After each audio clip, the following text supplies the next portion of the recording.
This is Dyslexic Design Thinking. For the past 25 years, Gil Gershoni has been the head of his own branding agency, Gershoni Creative. And one of the things he's passionate about rebranding is his dyslexia. In this series, Gil sits down with members of the dyslexic community for eye-opening conversations about the intersection of dyslexia and creativity, and what dyslexia can teach us about ourselves and the world around us. Today, Gil talks to actor Lloyd Everitt. Lloyd is a star of stage and screen and was nominated for Best Newcomer at Britain's National Television Awards. Enjoy.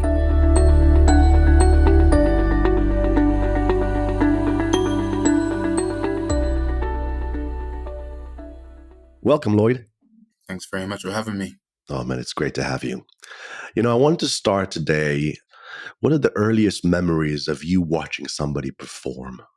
I know it was actually watching Jean-Claude Van Damme and the Rocky movies. Why Jean-Claude Van Damme is because my dad told me it was him because they have a similar look. And as a young 4 or 5-year-old, you're sitting on your dad's chest thinking you're watching your dad's movies. That's awesome.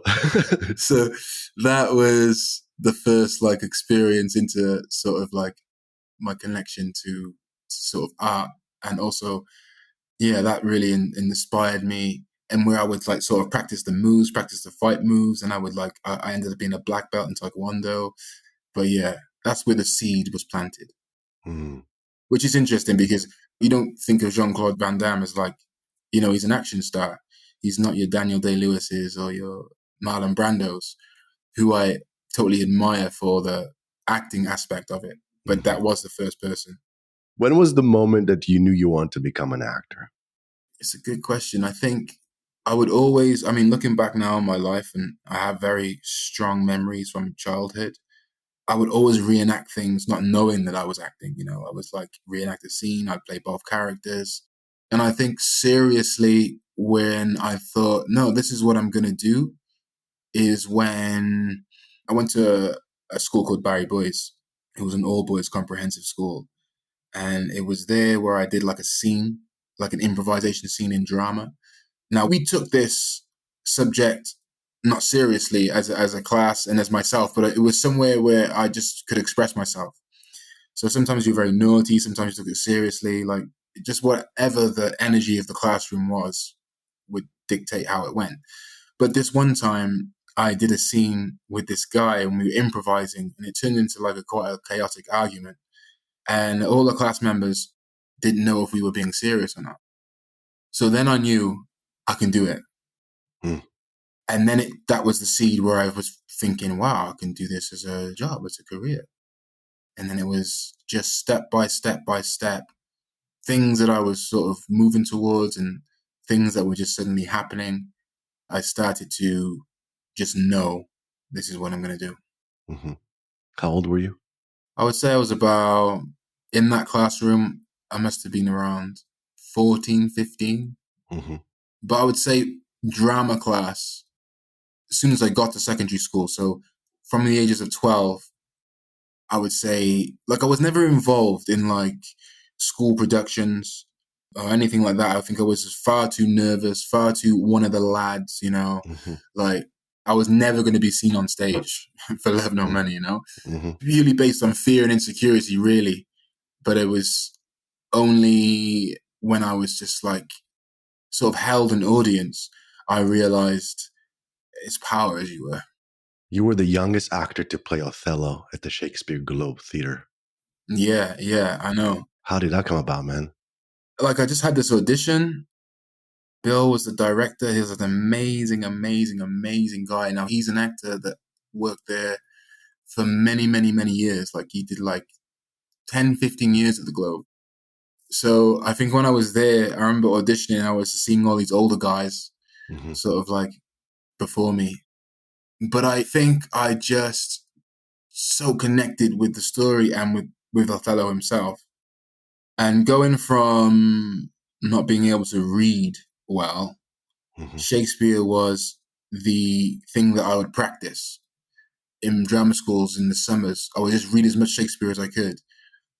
And that's what helped me understand the power of language, just, sitting there or standing there and saying a verse and people getting it, people understanding it. And I was really, I don't know what the word is, I was really inspired by that, I guess. Mm-hmm. And so that came about and I performed.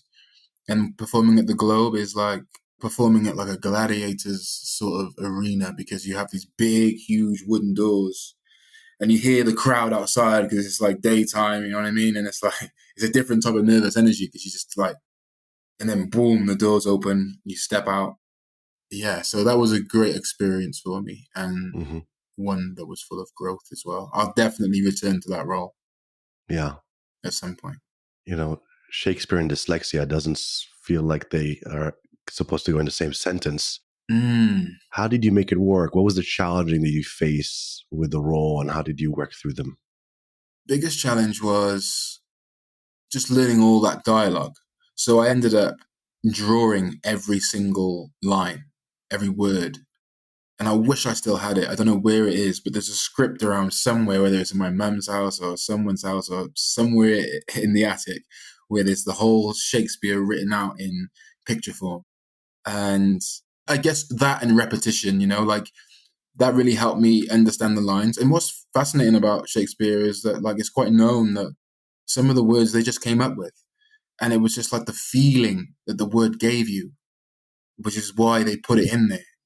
Because it connects to, like some part of our human physiology or whatever, where that sound is the description of what they're saying. And I think I connected to it on that level as well. Like I could just say a word. I had no idea what it meant, but I could almost guess what it meant just by the sound of it. So yeah, that was a great experience. Mm-hmm. I think a lot of folks will be curious to know how a dyslexic actor learns his lines. And you kind of were just talking about that you drew it. Tell me more about this, how you go about it and how it started for you to sort of translate the story, the script in that way. It was coming from really struggling with auditions because they come so quick, sometimes it's like, we want you in the room tomorrow. Here's a monologue. And, for a dyslexic actor, you're just going, no. You go, no, in your mind. It's like, there's no I can way. feel it. Yeah. Yeah. And it got to the point where like, it was a little bit embarrassing. I remember there's definitely a couple of auditions where, because I can't read, some actors are really good with the script, right? They just like look down, look up, look down, look up, and they're able to deliver it. But because the way I see words, sometimes I see them mixed up, sometimes I don't, sometimes it's, I'm saying the completely wrong word. So that was never working for me. So my only option was to learn it. So I'd learn it as much as I could. And sometimes it just was like, like so down by the fact that like, this is showing none of my ability. This is purely a test on my memory and it's got nothing to do with acting. And so I remember I went up for this role that I was really, really, really keen for and they sent it through. And to be honest, I had like 3 days to prepare for this, but the pages were like 10 pages long. So each scene was like 3, 4 pages. And I was going to my head, there's just no way. There's just no way. So I remember just being in the gym on the bikes and I was reading my script and I don't know what the word is. It's not like I give up, but I was just like, I guess I would call it, in my mind, I was like, this is never going to happen. Mm-hmm. So as I just started to doodle the script without consciously thinking what I was doing. I just read the lines and I was just like, I don't know, like say, I'll meet you in the castle. It's like put a little eye and then draw a piece of meat and then draw like a finger pointing to someone as some you and then just draw a castle. And I remember looking at it and I go, I'll meet you in the castle. I'll meet you in the castle. I know it. Straight away. I knew it. Wow. Amazing. Yeah. And I just had it. And it was like one of the best auditions I ever did, like during that period of my time. So that's when I knew I had a solution to lines, basically, because that's the bare bones of it. You have to know the dialogue. Of course. Unless you're doing an improv, of course. Yeah. Do you still do that? Do you still draw your scripts? You know what?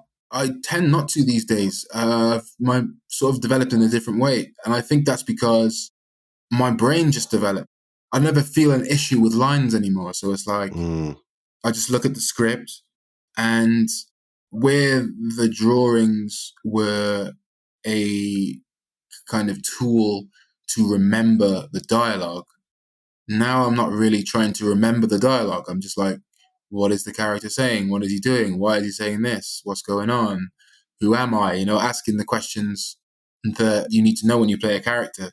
So I think just that part of my brain grew. mhm, But sometimes I would say, like, if I am struggling with something, like it could be a line I'm struggling with it, I'll just like physicalize it. So maybe a line like, how do we escape? And I'll be like, I'll just do that, and I'll just know that that means how do we escape. mhm, mhm, So mhm. yeah, I'll just Yeah. do something physical if I am tripping over something. Mhm, But usually now, yeah, just like I don't see them as lines necessarily. I see them as like spoken thoughts. mhm. So think of it from more of a kind of psychological point of view, as why would someone say this? Yeah. Yeah. As you were describing, I'll meet you at the castle, and you were describing how to illustrate that. That was awesome. And I was like, okay, can we take a vocabulary with icons and turn it into a font? So then you can just select a script, convert it to your own font that would just give you those icons or Yeah, those that's marks. It'd cool. be really cool, right? Yeah, I like that. But I think, to your point that you don't do it anymore, and I found it with the work I do as well, is that I used to do it because it was something that allowed me to hold something to deal with my anxiety and my fear. And that's, I always loved theater.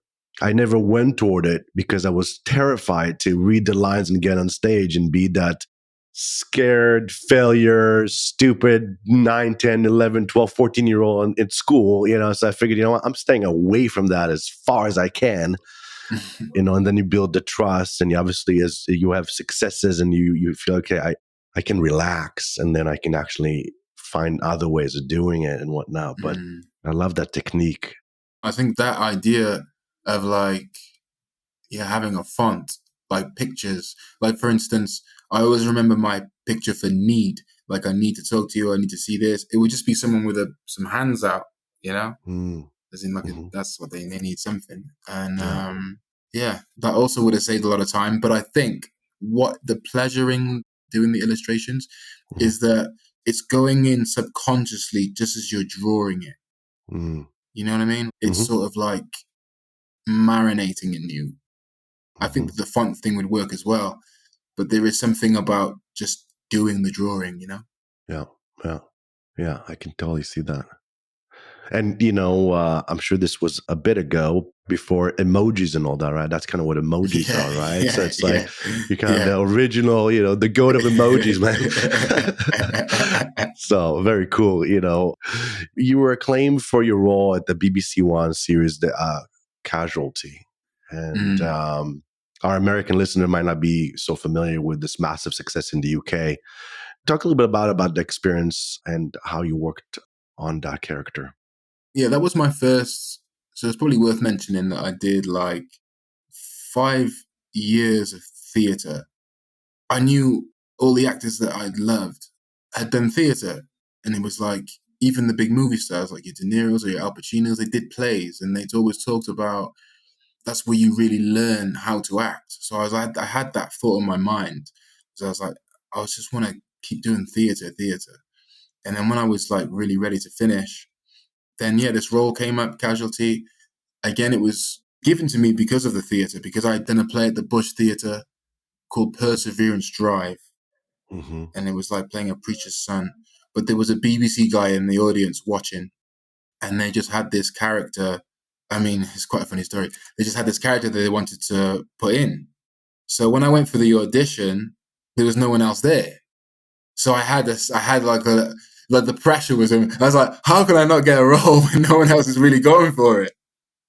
But still, you're still in front of the execs, you're still in front of like, you still got to pull it off. And then, yeah, they offered me like a series regular, and I really was like enjoying it. And I remember just one day someone came into my trailer. I had no idea. They were like, "Oh, you just been nominated for a national television award for best newcomer."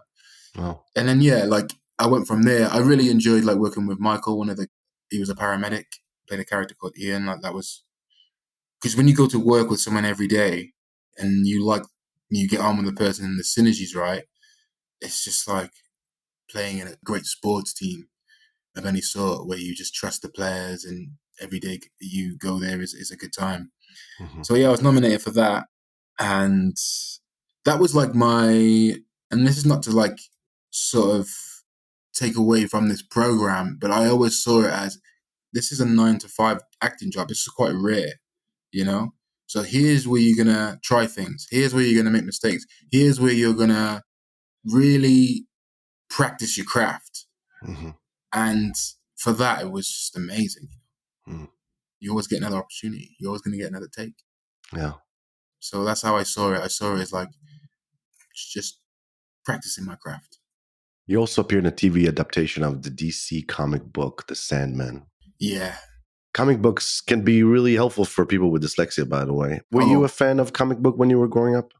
you know what? I was into a fan of the manga films and the manga Hmm. cartoon characters. Hmm. So that's what I watched. I watched, I guess, the comic books then would then turn into cartoons. And I was a massive manga cartoon buff. So I didn't really have too many of the comics, but I can absolutely see how it would, you get the story just from the pictures and the storyboards. So yeah, for me, that was amazing, obviously, to do that because it was always something I wanted to do, like to do a comic book series of some sort. And again, that sort of auditioned for a few roles in that, and I auditioned for the role that I got, but I didn't hear anything. And then suddenly I got the phone call, like, yeah, they want you to play Hector Hall, and I was like, wow, okay, this is great. And I worked with so many good people on this show. I mean, so many talented people, and Andreas Biaz, who directed it, who's the director of Narcos. Then I started to like see the certain intricacies of performance that I wasn't totally aware of. Let's say, for instance, you have like, as you see the camera there, right? And I just do that. Now, there might be a natural thing.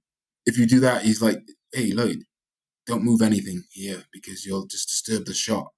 And so now I was understanding like, okay, frames, sizes, how much can I move? This is powerful when it's completely still. So then I started to like add those layers to what I was learning, and yeah, that was a really good experience. Beautiful, man. When were you diagnosed with dyslexia?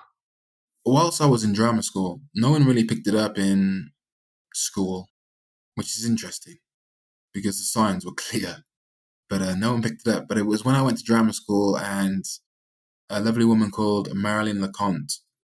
She was like, She said to me, I can see you waiting to say your line.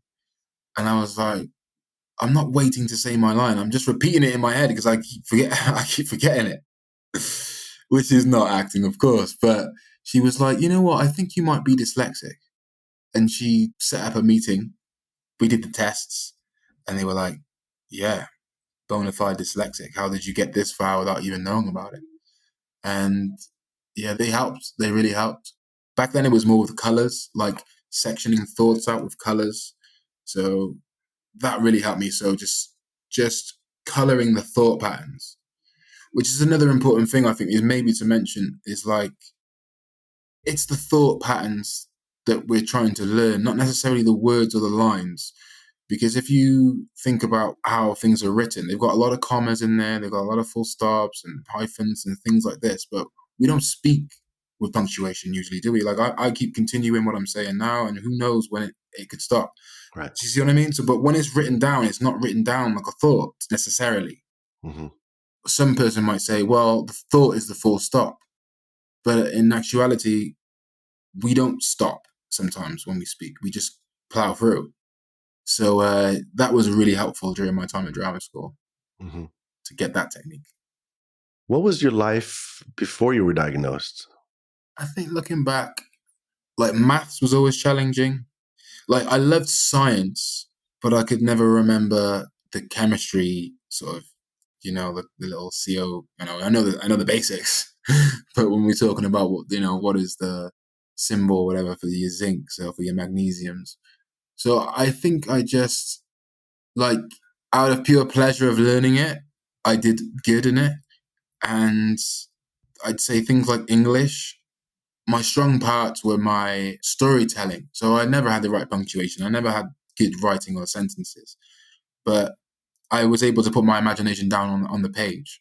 So from doing that, like, I never felt too out of place. The things that I remember that were really hard was if you were like reading a book, for instance, and I think a lot of dyslexics get this. You read the first page, you start reading the second page, and the second page doesn't make sense to you because you've already forgot the first page. You got to go back. You got to go back to read. So my school was a lot like that, Yeah, yeah. What am I reading again? Yeah. That happens to me usually by the end of the sentence. I'm like, what was the beginning of that sentence, man? Like, I was so caught in trying to get it right and I completely lost track of the point, And usually a very good technique to go to sleep, though, I would, all I have to do is read one sentence and I would be like, I'm out, man. Yeah. That's one thing as well.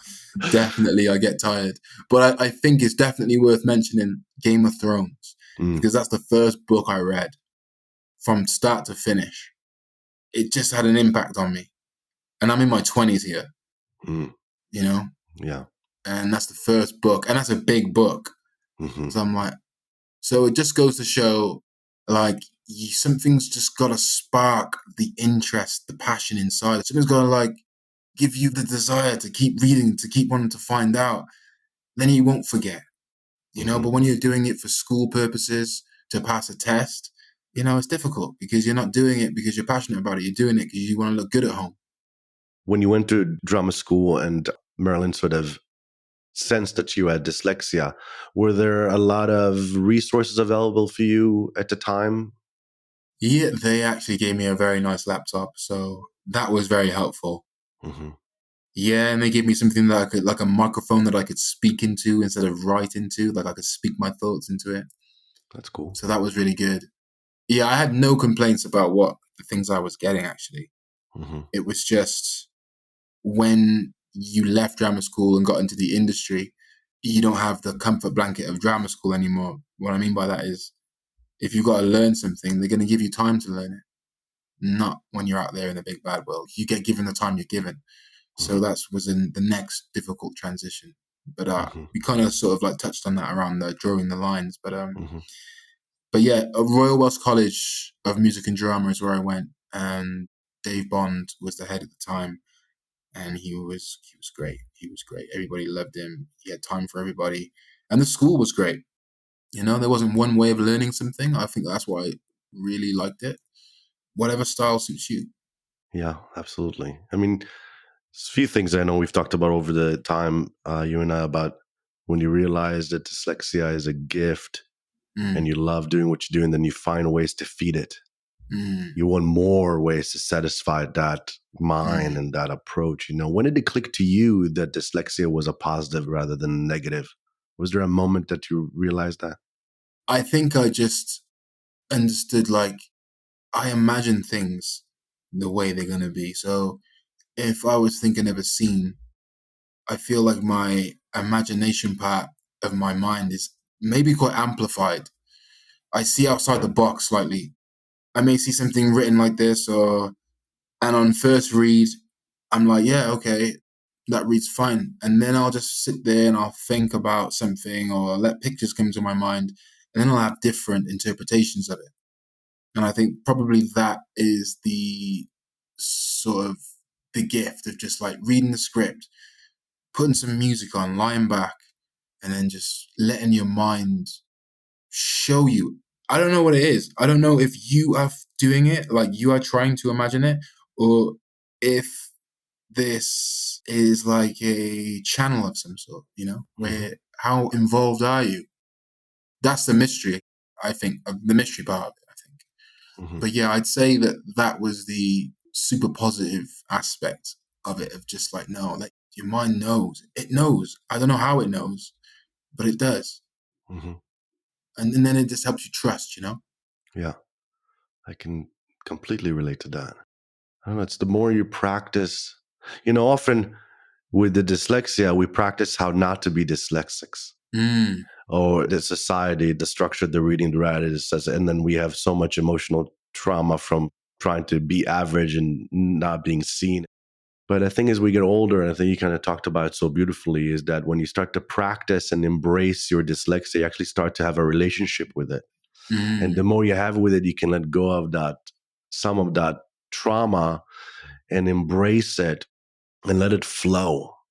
And I yeah. think because my mind, it doesn't think linearly, when it flows, whoa, man, like take a step back because it's going to be a lot. It's going to come at you like a lot. Like, so then I had to learn how to okay, whoever I'm talking with or at or to is, Yeah. and they're not dyslexic, they get Mm. super saturated and be like, yo, man, like you got to like take it easy with me.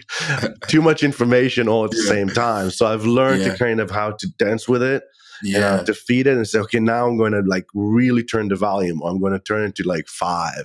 I'm going to go to 11, and that kind of play with it over time. I think to what I hear you saying is like, I can really look at something, I can go double down on dyslexia with it and see a lot of things, Mm. and it just flow through me. And often, when I work with my team at the agency, they ask me, oh, can you say it again? And I can't do it twice. Mm. It's Yeah. just I can do it again differently, and it would be Yeah, another good yeah, idea or yeah, another yeah, way, yeah. but I can't give it to you the same way again. So I Yes. was like, record it when it comes out, or take a note because it would not come out again next time. I don't know, Yeah, that's the flow state. No, you are, that's Yeah. spot on. That is the flow state, right? Where like you're just in it. You're just letting it flow through because it's not planned. It's like sometimes, people talk about some of the great speeches Hmm. that people do. And sometimes, well, I just actually found this out this one. So I have a dream speech wasn't written down. That just flowed out of him. He didn't write those words down. He had something written down which he followed. And then Martin Luther King just started speaking. And it's the most, and how about that? That came from a place that wasn't written. And it's the most memorable speech, maybe, of our times. Hmm. And it's just a flow state. Yeah, exactly. I didn't know that. That's amazing. Yeah. That's even more rings true to me now. Mm. Do you know what I mean? Like, Yeah, for it's just sure. like, it's almost like humanity speaking through the heart, and it's just, you can channel it and you can just like, and again, just let it flow. If you try to sort of Mm. put your hands around it, it's going to start doing like, it goes away. It's like, Yeah. it's weird. That's the weird magic thing is about all those. I mean, even that in acting, right? Like when you plan too much, you need that empty space somewhere, Mm, the space for it to be filled. Like, and then you end up doing stuff that you just like have no idea how that happened. And if they said, "Oh yeah, you could do that bit again, Lloyd," and you go, "What bit again?" A beginning, middle, and end, I think is important. But then there's all the space in between, and you let it go, and you don't know how you're gonna get to the middle, and you don't know how you're gonna get to the end. You just, and that is the same sort of thing. I think this sort of, if you try and do it and hold it, it ain't gonna come out the way that you want it to. yeah, I can relate to that a lot. Because we stream so much energy as dyslexics, I often see that as a common thing. I've had to learn how to, I think to your point, but maybe, I don't know if it's the same, but how to empty, Mm, how to make part of the daily practice of emptying to make room, mm, and if I do it on a regular, then I have a very healthy ecosystem. And if I mm, don't, then there's just too much, like the loudness, the volume, the passion just like kind of doesn't have a mm, lot of place to go, mm. so I think that's why a lot of dyslexic are, in the creative world, because you have somewhere to put it. That is a very good point. Like, yeah, you have this side of you that just has to be expressed, and when it feels like that's not happening, yeah, these things start to build up. I think through that as well as the kind of, I don't, maybe it's spiritual look at things. But I really feel like having like that acceptance of all the things, of all the struggles that you struggle with, of all the parts of yourself that you struggle with, or whatever it may be something like a dyslexia. And then just going, oh, yes, I struggle with it. Like, being like, not struggle with it. Just be like, yeah, I struggle with it. And then suddenly you're able to get better because you're just like, like you're not trying to get better. It's happening in an organic way where it's like, this is me. Yeah, I really struggle to do this. All of a sudden, things start to ease for some reason. Yeah. Well, it's so interesting how flow or letting go it can be the hardest thing at certain times, and it can also be the easiest things. And it's just the weight. You have to shift your weight. It's, so by acknowledging, yeah, I have a hard time reading, it's no longer a charge. Or, it's like and then you can kind of almost like say it, and it's no longer holding you down. And it could take a lifetime to get there, and it can take a second, but then, and you can kind of own it. I mean, instead of it holding you, every time I talk about like flow, I always think about, if you're in a river and you hold to a rock in the middle of the stream, you can't do it for too long. The river's motion is, no matter how, it's always going to eventually wear you down.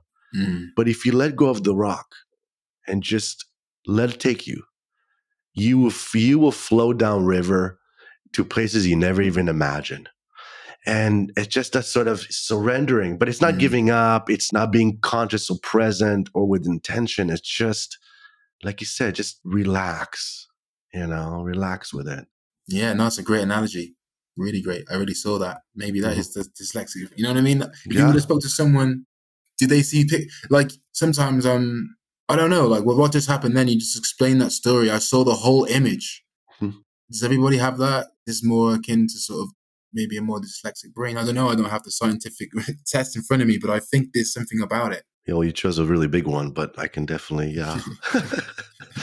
I can definitely see that. That's, I read so much, but I read with my ears. I just listen to books and tapes, and I can retain that information like nobody's businessman. And so between podcasts, between books, between lectures, talks, it's just like everywhere I go, if it's in the car, I'm so interested in ideas and thoughts, and that I found a way to sort of take that information in. And so for everybody is different. Sometimes, seeing it, reading it, making it, right? Like you said, I love what you said about we can make a font of drawing, but the act of drawing is the part of the, cognitive play with the idea, It's not trying to make it quicker or easier. It's not about that. It's about the experiencing of the ideas that way. And whatever which way is for you, it's like just then embrace it, because I think that what's kind of builds that muscle of the strength of our dyslexia and makes you have a relationship with it. What has been the reaction of fellow dyslexic to your journey, particularly in acting or the community? Yeah? I think the thing that stands out was, I remember it was by maybe like 2018, and I was like doing a play, and I had the message from my agent that they wanted to fly me over to Washington, this place called the Lab School. And I was like, what? Washington? They were like, yeah, you got yourself a business class flight, you're going to go over there. I was like scratching my brain because of what you've done for dyslexics. And I'm just going, it's a free trip to Washington, never been there. Go. So then when I get there, I meet this lovely woman called Michelle Bernard, who was running the school at the time. And as I'm walking through the hallways, I can see pictures of myself. I'm like, what's going on in this school in Washington? Well, how? And then I'm meeting these teachers, and they're explaining to me that through my drawings that were like quite documented in the press, they somehow came across them, and they started to instill those ideas to work with their children. Now, this school is like, it'd be the ideal school that you would send your kid to if you felt like, sitting down in a classroom, opening the book and trying to learn that way. If you feel that there's alternative ways of learning, like this would be the place. Because I remember I went into like a history class and like they were all dressed up as Romans or Celts and they were like playing out like, I was like, what's going on? And it was amazing to see actually. And everyone was so happy there. But basically, yeah, they'd just taken my ideas around drawing lines and feeling through things. And, I had people saying, hey, Lloyd, like these kids from Washington. I'm like, it was just bizarre, like I couldn't quite believe what was happening. Amazing. Because it's one of them, it's like a tiny microcosm of, have you ever seen the film documentary called Searching for Sugar Man? Of course. Yeah. Right. So he has no idea that his music's getting sold in South Africa, Right. and they Right. think he's like a Right. sort of this dude, like Beatles sort of level. And he goes there, he's like, what's going on? He's like, we've been listening to your music for the last 40 years. I mean, my one is just more of a shock. Like, that is actually quite tragic because, but at the same time, a beautiful ending. Yeah. But it felt a little bit of a microcosm of that, I had no idea. What advice would you give an aspiring actor that happened to be dyslexic? I would say don't get too bogged down with the challenges of trying to learn something. Enter into the sort of like, what's pleasurable about it? Is this character? Is this something that you relate to? Is this character like you? Is he not like you? Look for like the sort of things that you can do that sort of will gain momentum and energy in a positive way. Because when you're doing what I did to begin with, which is like racking your brains of how to learn the lines, then you're actually going away from why you're even doing this anyway. And it becomes sludge, it becomes hard, it becomes difficult. It becomes a bit of a like, your art is your sunshine and you're sort of just under these weathery clouds while it's raining, trying to work out how you're going to see the sun again, this sort of feeling. So just use and be curious and have a look at the things that you feel about it. If you want to sit there and put some music on and just imagine the scene or imagine the whole movie of this person's life or the backstory of this person, who is this person, his parents, what was his childhood like, all these questions you can do without having to like necessarily grinding in terms of trying to learn something. And then the learning will have an element of like pleasure in it because you've already filled the bank account with, oh, who is this person? And you're enjoying finding out these things, these little treasures. And then when it comes to learning it, you're like, well, you're learning it from a place of feeling good about what you're already doing, rather than doing what I sort of did, which was just like, how am I going to learn this? Great advice. Great advice. What's coming up next for you? At the moment, I've got a supporting role in this new series called The Way, which is going to be directed by Michael Sheen. And it's also co-written with Adam Curtis.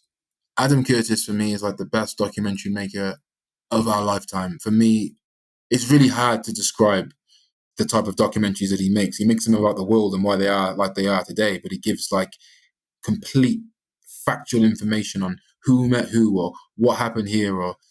And anywhere I go in the world, I always say, you have to watch an Adam Curtis documentary.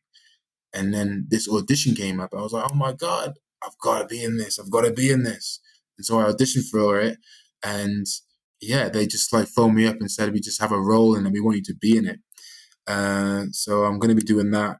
I think it would be good to mention as well, like The Pact was a series that came out at the end of last year, which was filmed in Wales. And that was one of the first times of like, okay, now we're playing those characters that you've always dreamt of playing, those in-depth, complex people that, every actor's dream. So I think that's a good one to mention because it's actually a really good series and really good writing and no one gets the twist. And I recommend that one. I'm so thankful that you made the time to sit with us today. Oh, no, I really, pleasure. really appreciate it. Appreciate you, man, and sharing your beautiful thoughts and guidance for our audience. So thank you so much, man. Thank you so much. Thanks for the opportunity. Thank you, Lloyd, for joining us today. For those of you who are interested in learning more about Lloyd, you can follow him on Instagram or Twitter at Lloyd Everitt. I am Gil Gershoni, and you've been listening to Dyslexic Design Thinking. If you enjoyed our conversation today, be sure to subscribe to this series wherever you get your podcasts and follow along on Instagram at Dyslexic Design Thinking. You can also drop us a line at dyslexia@gershoni.com to receive our monthly newsletter and learn about our upcoming programming.